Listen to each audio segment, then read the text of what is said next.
went from a bit part in an unknown game Never expected that Mario would be our icon back then. It was just Jumpman. to one of the most recognized faces in the world. We instantly fell in love with Mario, the character. Along the way, he helped save an industry. The time was ripe for a new video game console, and the time was ready for a new hero. And all of a sudden, video games were back on top, and it's all thanks to Mario Brothers. And changed the way we play. That's the brilliance of the whole Mario series, is that it was this gameplay, and that's something Miyamoto is famous for. A lot of the games just look like things that children do. You know, developers still point to it as one of the best games of all time. This is the story of Mario. Here we go!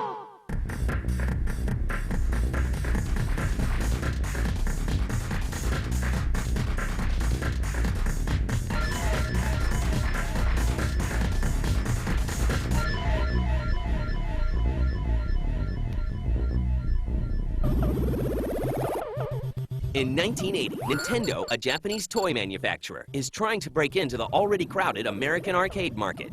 Nintendo wanted a piece of that pie, and so they developed a game called Radar Scope, an arcade game. They released it to test audiences, and people hated it. Radar Scope was just not good. They had a bomb on their hands.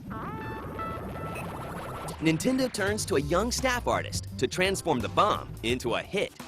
Hiroshi Yamauchi, the president of Nintendo Japan, got this young Shigeru Miyamoto and said, hey, make a game. And he hadn't made a game before, so this was sort of a gamble. I mean, even when I first entered the company, it was really my goal to design and ultimately sell these products, really toys that I was interested in. But Miyamoto seemed creative, and Yamauchi thought he might be up to the task. And well, you know, as it turned out, he was very up to the task. The artist, a 28-year-old Shigeru Miyamoto, had never created a game before. Eager to learn, he studies the schematics and meets with engineers and programmers. Miyamoto did exactly that. He saved it by saying, it's so bad, we can't even use it, toss it out. We're going to use the same technology to create something new. But he needs a story. Actually, with Donkey Kong, we began development on that game, originally with the idea of using Popeye in it. But because of extended contract negotiations, the sailor is left at sea. Had they used Popeye, they would have created one of the early licensed games. And of course, the trouble with a license is that, you know, you have it for this game, but you don't know what's going to happen tomorrow. And probably Popeye wouldn't have the same appeal, you know, 20 years later as Mario does. So in the end, I think it worked out for Nintendo. It could be the best thing that ever happened to him. So Miyamoto decides instead on a stubborn gorilla who breaks free from his cage and kidnaps his keeper's girlfriend. The goofy carpenter who has to rescue the girl is a little man with a big nose and an even bigger heart, named Jumpman. Because of the restrictions of technology, Miyamoto has to get creative with his character design.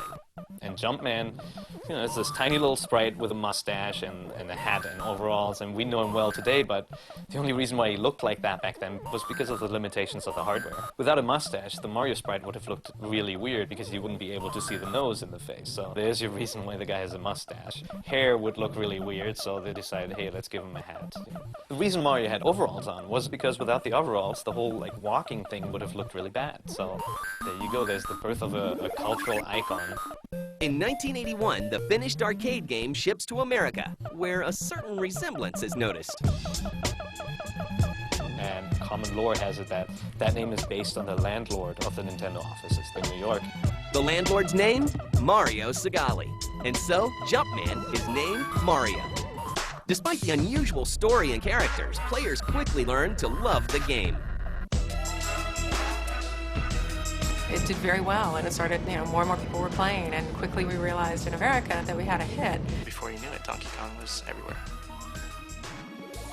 Really what it was jumping over the barrels. And who could forget jumping over the barrels and climbing up the ladders? It was such a simple gameplay mechanism and yet so memorable and so replayable. Donkey Kong is a very skill-based game. You think it's a simplistic game, you think it's a cutesy game, you think it's a girl's game, but it's not. People are still trying to boost up their scores to this day. Nintendo ships over 60,000 Donkey Kong arcade cabinets to locations around the country. The game quickly joins the pantheon of hit arcade titles like Pac-Man, Space Invaders, and Asteroids. Everyone remembers playing Donkey Kong in the arcade. It's fun. It's still a fun game. And it reminds you that the early games, as far as minimal as they were, they knew what was going on. It's just one of the classics. To me, Donkey Kong holds a very precious place for me because that was really the first time where I was recognized for my work in game design. I mean, up to that point, video games had been designed mostly by technical people, and it was really the first time that a designer had actually created a game and been recognized for that work. After his uncredited success in Donkey Kong, Mario takes his first starring role in Mario Brothers, released for the arcades. Along the way, Mario's character is fleshed out a little more. Mario kind of went from just Jumpman, it's just a generic-looking character, to kind of a living, breathing character. He was Mario now. And he was a plumber, and he had a brother named Luigi. And the two of them could go through this little game universe and, tear it up. It was cool. Kind of gave way to the franchise. Gamers are impressed with the new ways to play. I was attracted to the game when it first came out in the arcade simply because of that whole versus co-op element that we hadn't seen very often. The game becomes a hit for Nintendo, and Mario becomes a celebrity. The whole Mario name became a household name. Mom knew that you were playing Mario, whereas, that other game was that shooting game with the stupid spaceships, or, the one with the two Western heroes. Nintendo had succeeded more than anyone could have hoped, but things were about to get a little more super.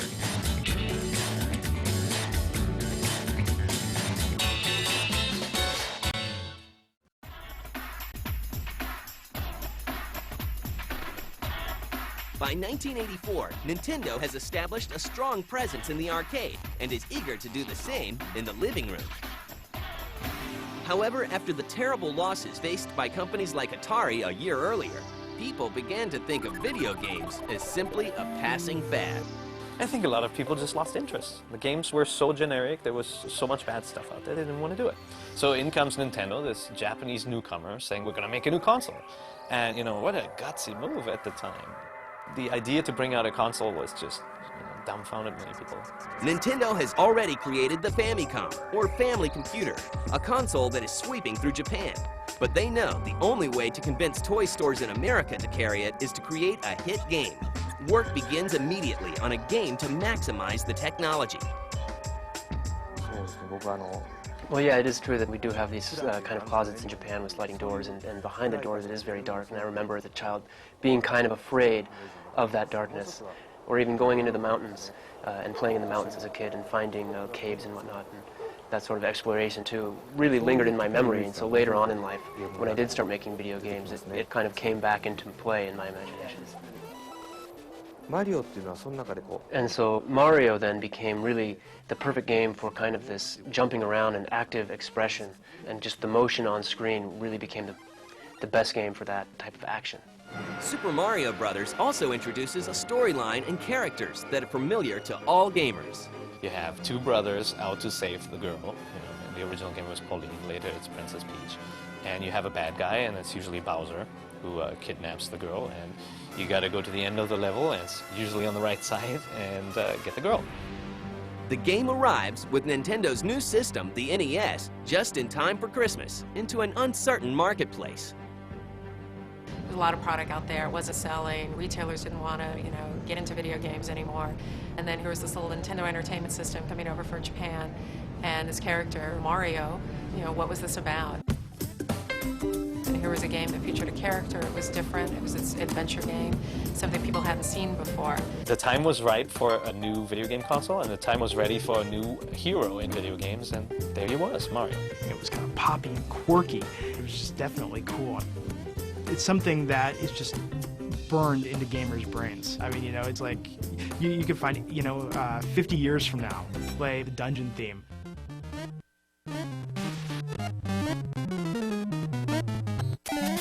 Or play the above ground theme. And it's like they'll know exactly what you're playing. They'll just recognize it instantly. The preponderance of secrets was just amazing. You look forward to something new every time you played it because you'd find a cool new pipe you could go down. Or like, oh, a 1-up was there, I did not know that. And just a really cool learning experience, and it's just fun all around. And I think that's the brilliance of the whole Mario series, is that it was this gameplay. I mean, it was about the gameplay, and that's, you know, something Miyamoto is famous for. Making it about the gameplay, starting with the gameplay and letting everything follow from that. Fun. I mean, that's what it all boils down to. He somehow knows how to make a game with really tight controls, very compelling to play, challenging enough that you're going to be playing it for a while, and just cute enough and just cool enough to pull in every audience. Word spreads fast, and the game soon becomes a must-have toy for kids everywhere. And then all of a sudden, video games were back on top, and it's all thanks to Mario Brothers. It went on to be, you know, probably the top-selling video game of all time. With 40 million copies of his game reaching his fans, Mario proves he is as much a hit in the living room as he is in the arcade. But fans will have to wait for a sequel. There was actually a sequel to Super Mario Brothers, but it only came out in Japan. Super Mario Brothers 2 is basically a clone of the first game. It looks very similar, but it was so tough that Nintendo was worried that American gamers would just not like it. The next Mario game to come to America really isn't a Mario game at all. Instead, what we got in the US was a Super Mario Brothers 2 that was known in Japan as Doki Doki Panic. So Nintendo said, oh, why don't we take that game, put our Mario characters in it, because nobody cares about these Doki Doki characters, and bring that to the US. No one seems to mind the differences. The sequel quickly sells 10 million copies. Mario Mania is in full effect. Fans eagerly await the third installment of the series. By the time Super Mario Bros. 3 came out, Mario was a full-blown superstar mascot for Nintendo. Everybody knew and loved him. You could turn on the TV and see Mario. You could go to the movies and see him in Wizard. He was everywhere, basically. The market was saturated with Mario. The game arrives in stores on February 12, 1990, and once again, fans love it. It was just a huge expansion on the concept of the original Mario. Everything was bigger, badder, better. The scope was immense. It was 3 megabits, which was like 12 times as big. Actually, Super Mario Bros. 3 was the biggest selling game of all. That's when you really knew Nintendo was here to stay. They were in the game. For me, that game was just really deep, polished, felt great. Whether it was pure platforming or you flying around with a raccoon tail. I mean, there's so much to do and love about that game. Despite a 6-year-old console system, Super Mario Bros. 3 sells 18 million copies, more than any other single game. It was the biggest thing in the industry, by far. Every company wanted to have a Mario. And you saw competitors bringing out wannabe mascots too, so it was cool. Like Sonic from Sega. Back then, Sonic was gaining in popularity. He was huge. He's getting bigger and bigger and bigger. And Sega was promoting the heck out of him and making him into this kind of cooler, hipper character. So yeah, there was a time there when you kind of wondered, would Sonic replace Mario? And Nintendo needed something new, and they needed it badly. So the Genesis came out first, and it was a big leap over the NES, and then Nintendo followed suit with the machine they were developing, the Super Nintendo. Sega really capitalized on that whole, speed feel and said, this guy is much faster than Mario. Mario's the old man.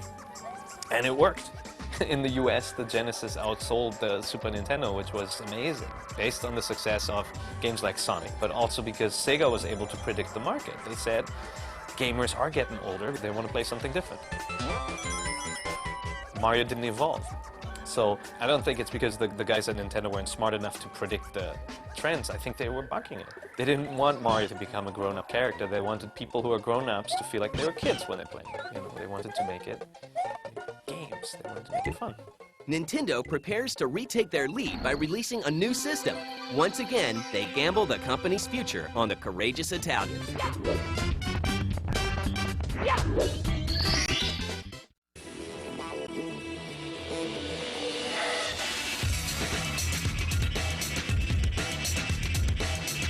By 1996, Mario has become a full-blown celebrity, having appeared in films, on television, as well as in the best-selling games of all time.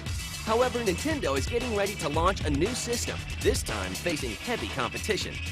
Sony had already come to market with this cool, kind of hip PS1 platform, and it surprised everybody. It was successful, and everyone was skeptical of Nintendo's machine.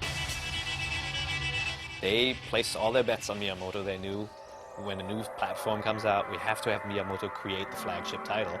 And even though Mario's popularity was kind of waning in the wake of upcoming characters like Sonic and all the sports games, not only did Nintendo gamble, by taking an established 2D character and making him 3D, but they also said, you know what, this is the biggest thing we have.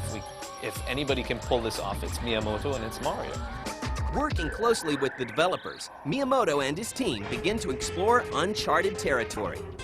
When Mario 64 is released on September 26, 1996, the experiment pays off. If Super Mario World was an evolution of the first Super Mario Brothers game, here's the game that is, you know, the same theme but really a revolution of it all. They took the whole concept and they made it something so different that people were instantly just flabbergasted at, you know, is this Mario? And then they played it and they're like, oh my god, it is!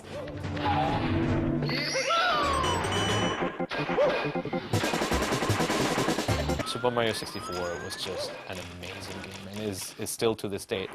If you drop it back in, just play it for 20 minutes, you just get addicted to running around, and I don't know what it is. The way the character feels, the weight on the lawn and climbing on the trees and all that, it just works so perfectly and flows so nicely. It was just groundbreaking. I mean, in all senses of the term. It was a real 3D world. You could go anywhere.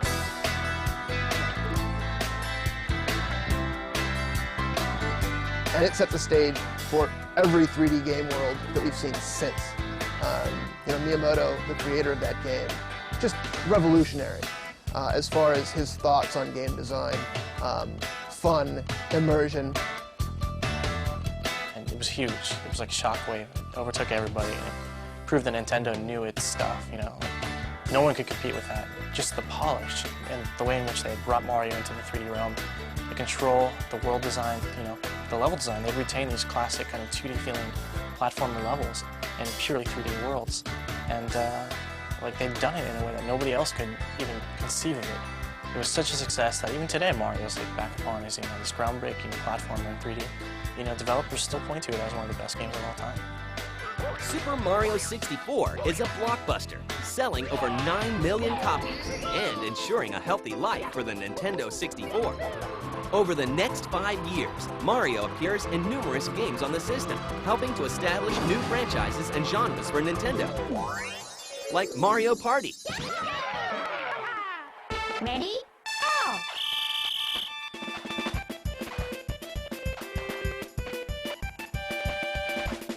Go! And Smash Brothers.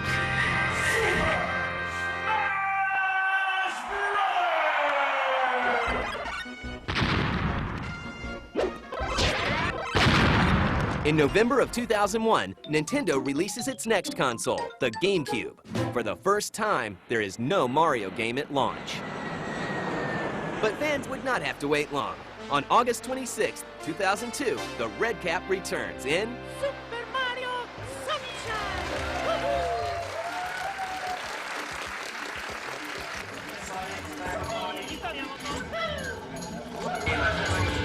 I hope you're all looking forward to Mario's latest adventure.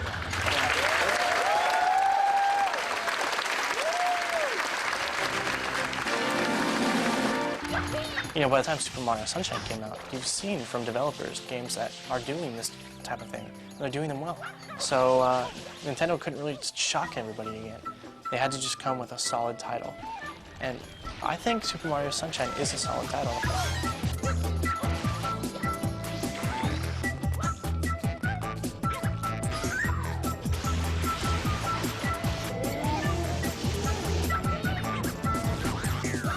Although it is unable to top the sales of its predecessors, Super Mario Sunshine is critically acclaimed, winning numerous awards.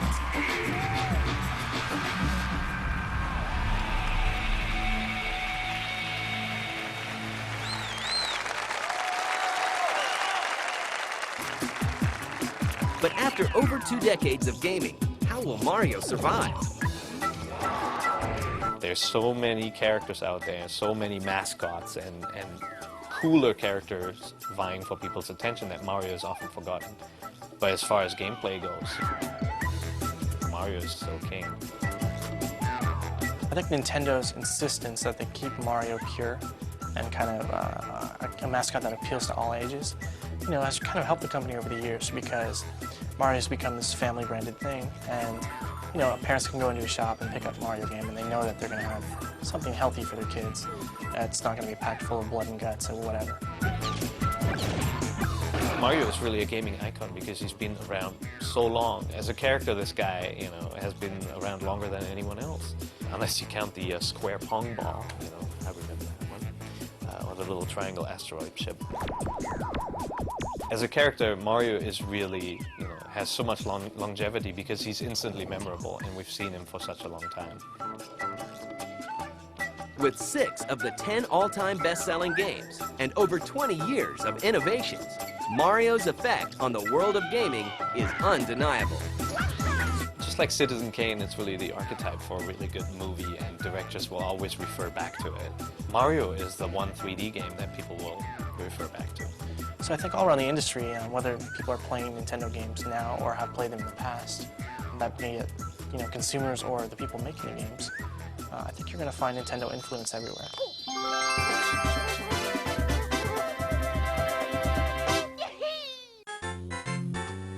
Even his creator still sees him as something special. When people ask me to draw a picture for them, somehow, for some reason, I always end up drawing Mario.